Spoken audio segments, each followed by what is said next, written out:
Something is happening out there in the dark reaches of the Pacific, and frankly, it is terrifying. We aren't just looking at rough seas or a typical winter swell anymore. In the last few hours, fresh, violent storm energy has pushed hazardous surf to extremes we haven't seen in years. Exactly as meteorologists feared, wave periods have stretched to a staggering 20 seconds. Think about that for a moment.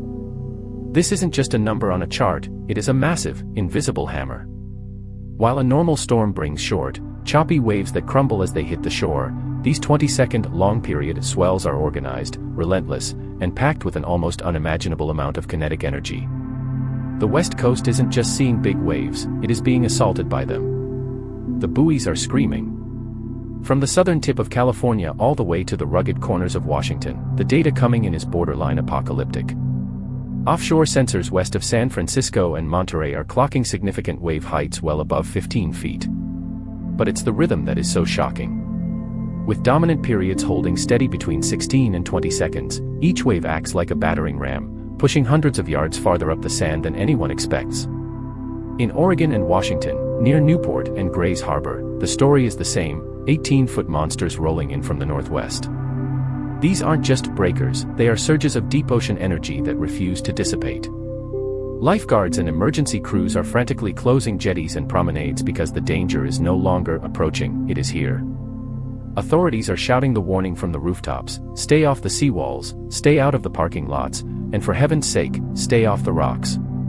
One sneaker wave from a set like this can sweep a person into the freezing abyss in a heartbeat. How did this happen? You might be asking, what changed? Why is the ocean suddenly so much more aggressive? The answer lies in the fetch. Thousands of miles offshore, monster winter storms have been howling for days. This creates a massive runway where the wind pours raw energy into the water surface hour after hour. It's like a conveyor belt of destruction. As these swells travel, they filter out the weak, choppy waves, leaving only the long-period giants. These waves travel faster, straighter, and lose almost zero energy as they cross the Pacific. By the time they hit our continental shelf, they aren't just water, they are pulses of pure power.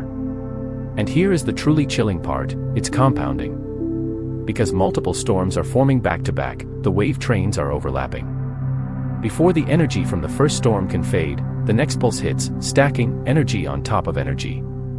The coastline isn't getting a moment to breathe. It is a relentless, stacking cycle of impact that is literally reshaping our beaches in real time. Chaos on the shore. The scenes on the ground are nothing short of chaotic. In Santa Cruz, city crews have been forced to barricade West Cliff Drive as repeated surges send debris and seawater screaming across the pavement. In Newport, Oregon, the entrance bar is a no-go zone. The currents are so violent that even the most seasoned harbor masters are keeping their fleets tied down. Inside the harbors, it looks like a disaster movie. Mooring lines, thick, industrial ropes, are snapping like sewing thread as the long-period swells reach into the docks and toss multi-ton vessels against pilings. The U.S. Coast Guard has restricted crossings, and for good reason. The ocean has turned into a washing machine of debris and raw force. The mini-tsunami myth. As dramatic footage floods social media, rumors are flying. People are calling these mini-tsunamis, fearing an earthquake or a seismic shift. But the reality is actually more unsettling. This isn't a one-time seismic event, this is the weather itself turning lethal. While a tsunami is a single displacement of water from the seafloor, what we are seeing today is a sustained bombardment. There is no all clear coming. The National Weather Service and NOAA have confirmed that while the dart buoys, which track tsunamis, are quiet, the high surf warnings are being upgraded. These storm-driven waves can be just as deadly as a tsunami, capable of overtopping 20-foot seawalls and dragging everything in their path back into the depths. A new, dangerous normal. We have to face a hard truth. This is the face of a changing climate. As Pacific storms grow more intense, these extreme events are becoming our new baseline. The shoreline is moving, the risks are escalating, and the ocean is reclaiming the land. The message from the experts is unambiguous. This is a time for caution, not curiosity. The sea is refusing to calm, and with more storms forecast in the coming days, the danger is only building. Respect the barricades. Turn your back on the ocean at your own peril.